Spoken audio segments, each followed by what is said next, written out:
berdua dengar tak bunyi itu? Saya pun dengar juga. Bunyi tu macam dari zaman dulu je.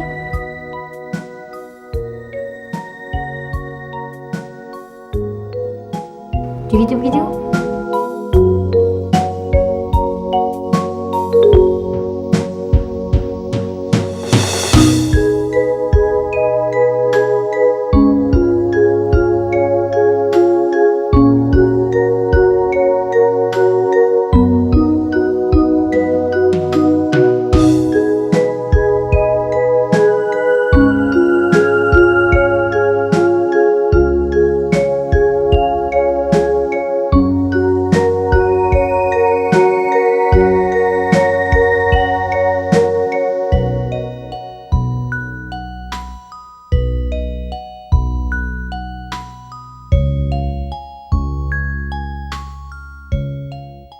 Assalamualaikum Kak Nadia.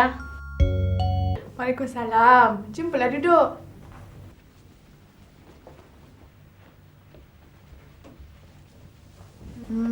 Apa khabar semua? Kami sihat. Kak Nadia buat apa ni? Oh, ni. Oh, Kak Nadia sedang masukkan not-not lagu ni kat dalam komputer. Hobi masa lapang. Pandai juga kakak bermain keyboard. Tak ramai yang ada kebolehan bermain alat muzik. Kakak tak adalah pandai sangat. Mula-mula dulu kakak cuba-cuba je. Dah lama kelamaan ni jadi minat lah pula. Jadi mak kakak syorkanlah kakak masuk kelas muzik. Tu yang kakak pandai tu. Apa topik kita hari ni? Hari ini kita akan berbincang mengenai mengenal diri dan potensi diri, macam kebolehan kakak bermain alat muzik ni. Oh, potensi diri. Sebenarnya kan setiap individu ada kebolehan masing-masing yang boleh kita kembangkan. Macam kebolehan main muzik ni hanyalah salah satu daripada pelbagai lagi kebolehan lain yang ada. Apakah contoh-contoh yang lain Kak Nadia? Banyak sangat Irene. Contohnya macam kebolehan bercerita, kebolehan bersukan ke, kebolehan mengira dengan cepat, dan ada juga di antara kita yang mempunyai kebolehan menulis dengan hebat. Menulis pun dikira sebagai satu kebolehan juga Kak Nadia. Bukankah semua orang kena tahu menulis? Betul, memang semua kena tahu menulis. Tapi tak ramai di antara kita yang boleh menulis dengan bagus. Contohnya macam kita tulis ucapan untuk hari guru ke, kita tulis sajak, puisi, syair, macam itulah. Oh begitu, fahamlah saya. Baiklah, sebelum kita teruskan perbincangan kita lagi, apa kata kita saksikan dulu sketsa kita minggu ini. Nak tengok tak? Sketsa kita bertajuk Potensi Diri. Jom.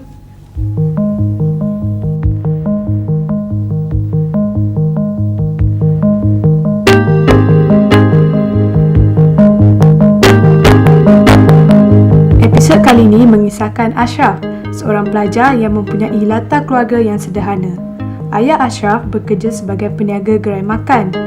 Ashraf merupakan seorang anak yang rajin. Setiap kali habis sekolah, dia akan membantu ibu dan ayahnya di gerai jualan. Ashraf mempunyai cita-cita untuk menjadi seorang wartawan yang terkenal.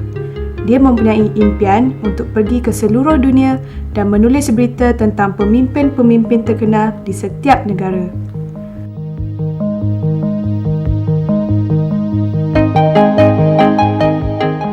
Walaupun rakan-rakan sebaya Ashraf memperlekeh Ashraf, namun Ashraf seorang yang yakin pada diri. Dia tidak mempedulikan perkara yang orang lain cakap tentang dirinya. Sebaliknya, dia terus berazam untuk menjadi seorang yang berjaya di samping dapat memenuhi impiannya.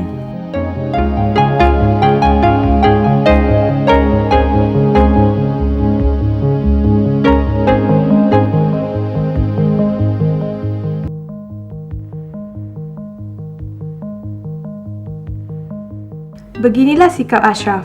Dia sentiasa membantu ayahnya berniaga di gerai makan. Setiap kali habis waktu sekolah ataupun cuti hujung minggu, Ashraf akan membantu ayahnya.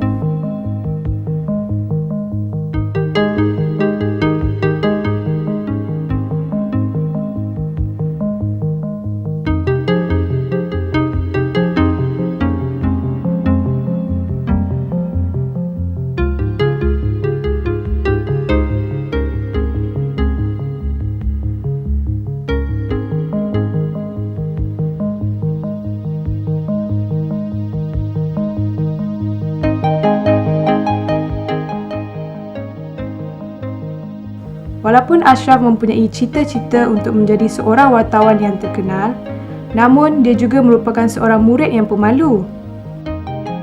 Sungguh pun Ashraf mahir dalam menulis karangan, akan tetapi setiap karangan yang ditulisnya hanya disimpan di dalam sebuah buku. Tiada seorang pun pernah melihat hasil kerja Ashraf selama ini.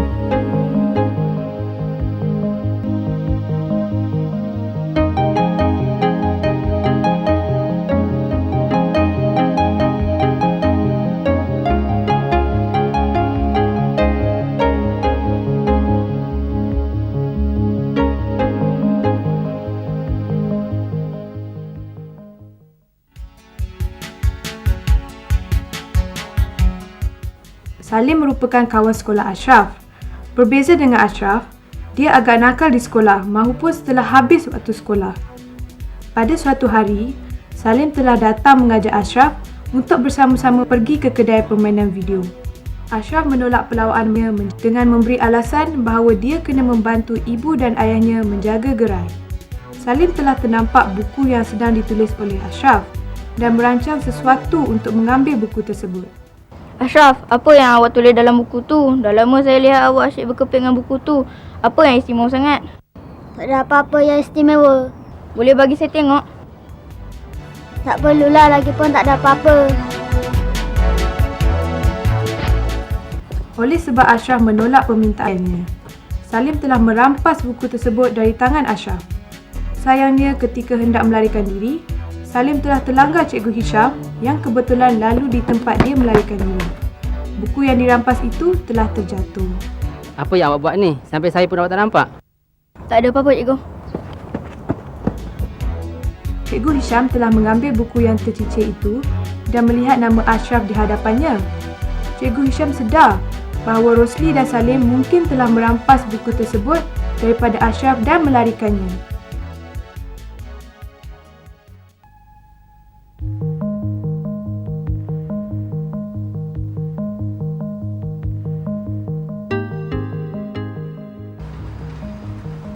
Assalamualaikum. Waalaikumsalam. Ya cikgu, nak makan? Boleh juga. Tapi saya sebenarnya nak jumpa dengan Ashraf. Nak pulangkan buku ni kepada dia. Dia ada ke? Ada di dalam. Sila masuk cikgu. Assalamualaikum Ashraf. Salam, cikgu. Kita duduk. Terima kasih. Saya percaya buku ini kepunyaan kamu. Betul, cikgu. Semalam Salim bawa lari buku ni. Tak tahu kenapa. Tak mengapalah. Nanti saya akan panggil dia di sekolah. Saya sebenarnya nak awak menyertai pertandingan menulis karangan peringkat kanak-kanak sempena bulan kemerdekaan ni. Mengapa pula saya, cikgu? Saya lihat cara kamu menulis karangan dalam buku ni begitu baik sekali. Tahap penulisan kamu hampir sama dengan tahap pelajar tahun 6. Dan saya rasa kalau kamu menyertai pertandingan kali ini, sekolah kita sudah tentu berjaya mendapat tempat pertama ataupun kedua. Betul ke, cikgu? Kalau begitu, saya akan cuba.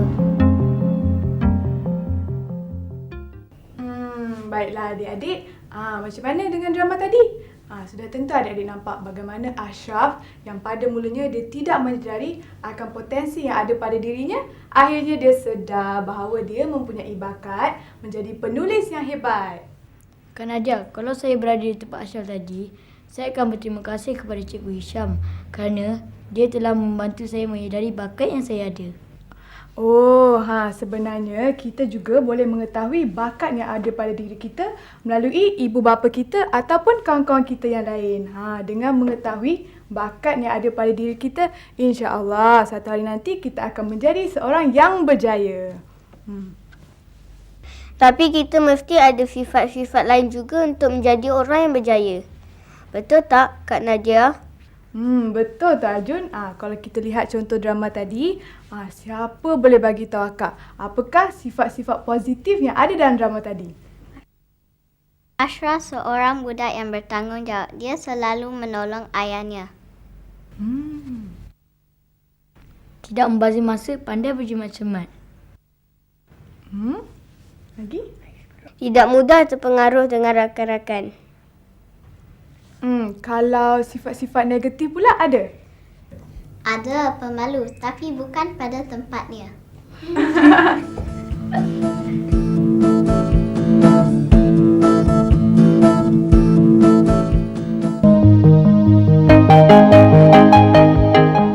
Walaupun rakan-rakan sebaya Ashraf memperlekeh Ashraf, namun Ashraf seorang yang yakin pada diri. Dia tidak mempedulikan perkara yang orang lain cakap tentang dirinya.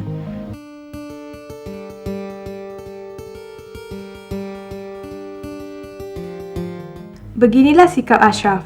Dia sentiasa membantu ayahnya berniaga di gerai makan. Setiap kali habis waktu sekolah ataupun cuti hujung minggu, Ashraf akan membantu ayahnya.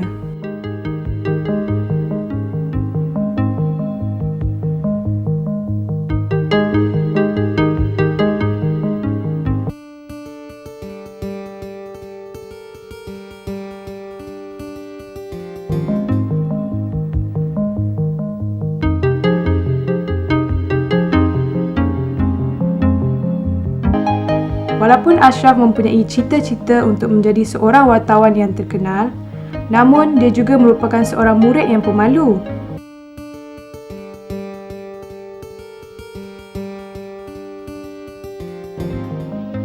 Sungguh pun Ashraf mahir dalam menulis karangan, akan tetapi setiap karangan yang ditulisnya hanya disimpan di dalam sebuah buku.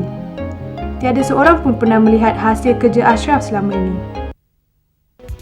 Ashraf menolak pelawaan dengan memberi alasan bahawa dia kena membantu ibu dan ayahnya menjaga.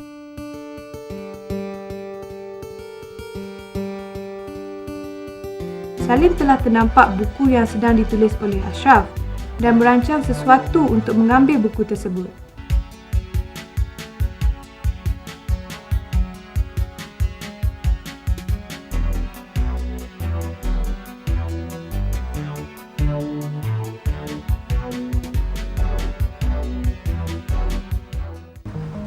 Assalamualaikum.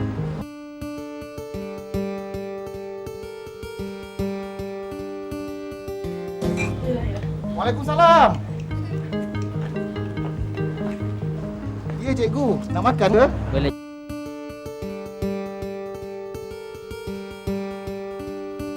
Boleh juga. Tapi saya sebenarnya nak jumpa dengan Ashraf. Nak pulangkan buku ni pada dia. Dia ada ke? Ada di dalam. Sila masuk cikgu. Assalamualaikum Ashraf. Salam cikgu. Sila duduk.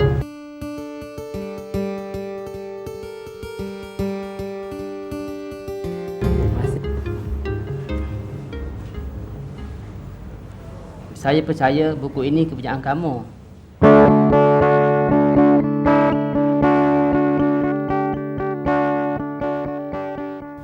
Baiklah adik-adik, hari ini kita ada seorang tokoh yang akan bersama-sama dengan kita di studio.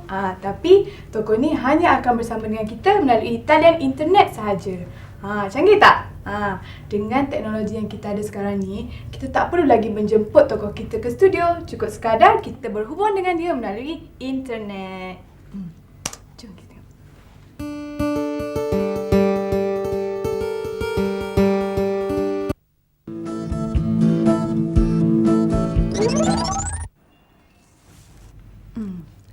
Assalamualaikum Tuan Haji Ushim, apa khabar? Waalaikumsalam warahmatullahi wabarakatuh. Khabar baik. Adik apa khabar Khabar baik. Kami di sini ingin menemu ramah Tuan Haji mengenai tajuk kita iaitu bagaimana kita hendak mengenali diri kita. Tuan Haji, bolehkah Tuan Haji nyatakan apakah maksud dengan mengenali diri? Okey, mengenal diri maknanya ialah bagaimana kita melihat kepada kekuatan dan juga kelemahan diri kita. Setiap manusia berbeza-beza dari segi kekuatan dan juga kelemahan diri. Ada orang yang mana dia mempunyai kekuatan-kekuatan dia dan ada orang ada kelemahan dia. Tidak semestinya seorang individu tu dari segi psikologi dia ada kata orang tu kekuatan dia sahaja dan tidak ada kata orang tu kelemahan dia. Setiap orang ada kekuatan dan ada kelemahan dia. Jadi kekuatan-kekuatan yang kita ambil contoh pada seseorang tu ialah seperti seseorang yang ada kelebihan dari segi misalnya kemahiran-kemahiran. Ada orang dia ada dari segi IQ dia bagus, tetapi mungkin dari segi kemahiran dia kurang. Tapi ada pelajar misalnya ataupun individu yang mana dari segi mungkin matematik dia lemah, sains dia lemah, tetapi dia ada kemahiran dari segi misalnya nak membaiki katakan basikal ke, motor ke, jadi mekanik ke, atau boleh membuat perkara-perkara yang lebih kepada skill, yang lebih kepada kemahiran. Sebab dari segi kekuatan dan kelemahan ini, manusia ada 3 sebenarnya, iaitu dari segi akal, dari segi emosi dan juga dari segi skill, kemahiran dia. Jadi sebab itu kita ni berbeza-beza antara satu sama yang lain. Dan kalau kita tengok dari segi kata orang tu positif dan negatif juga, seseorang tu ada, misalnya kalau positif tu baru tengok ada individu tu dia rajin, dia misalnya kata orang tu suka menolong orang. Itu sifat-sifat yang mana ada kekuatan pada diri dia.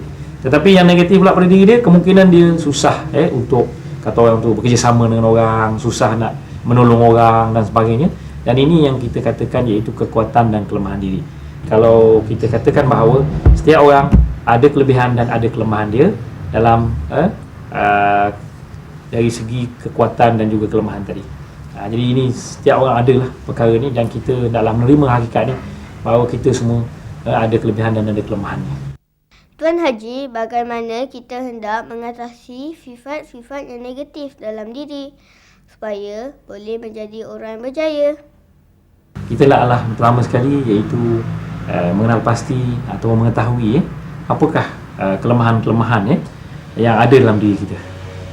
Contoh misalnya kelemahan-kelemahan, misalnya kita tahu kalau kita sebagai seorang pelajar kita kurang pandai dalam mata pelajaran matematik ke, dalam sains ke, ataupun kita kurang pandai dalam komputer ke, ataupun misalnya kita kurang pandai bergaul dengan rakan-rakan ke dan sebagainya. Ini kita panggil iaitu dari segi kemahiran bersosial lah. Jadi kita ada nampak kelemahan-kelemahan kita itu, pemalu ke, ataupun kita seorang yang misalnya cepat marah ke, cepat melenting ke. Jadi kita hendaklah mengenal pasti dulu apa kelemahan-kelemahan itu. Sebab kelemahan-kelemahan ini yang dinyatakan bahawa sifat-sifat yang negatif tu. Jadi kadang-kadang disebabkan oleh kelemahan-kelemahan ini menyebabkan kita mungkin kurang kawan, ataupun kita dari segi pelajaran misalnya kita makin lemah dan sebagainya, dan ia akan mempengaruhi dari segi konsep kendiri kita, keyakinan diri kita. Kita hendaklah ada azam untuk kita berubah. Jadi caranya ialah untuk kita nak berubah ni, dan kata orang nak berjaya tu, dan kata orang tu nak mengatasi sifat-sifat yang negatif ni, salah satunya ialah kita hendaklah pertama sekali kita mempunyai fikiran yang terbuka. Kita hendaklah ada fikiran terbuka. Kita hendaklah sentiasa ada kata orang tu boleh menerima teguran-teguran daripada ibu bapa kita, daripada guru-guru kita, daripada kawan-kawan kita. Orang yang berjaya ni biasanya dia boleh menerima teguran. Dan yang kedua, kita hendaklah ada azam untuk berubah. Kita dulu misalnya seorang yang pemalu, kita cari kawan, kita berkawan. Jumpa orang misalnya, kita beri salam dulu, kita beri dulu selamat sejahtera ke. Satu lagi senang itu kita senyum dulu, senyum dengan seseorang itu. Kemudian kita hendaklah sentiasa berfikir bahawa menanamkan sifat-sifat yang positif dalam diri kita. Sifat positif di sini ialah kita nak sentiasa menanamkan dalam diri kita ni sifat-sifat positif. Contoh misalnya, kita baik sangka pada orang. Jangan kita ada buruk sangka. Kalau kita ada buruk sangka, maka dia akan mempengaruhi pemikiran kita. Kita akan jadi seorang yang kata orang tu sombong, bongkak, kita tak mau bertanya orang dan sebagainya. Kita nak adalah baik sangka. Baik sangka di sini ialah setiap orang ada kelemahan.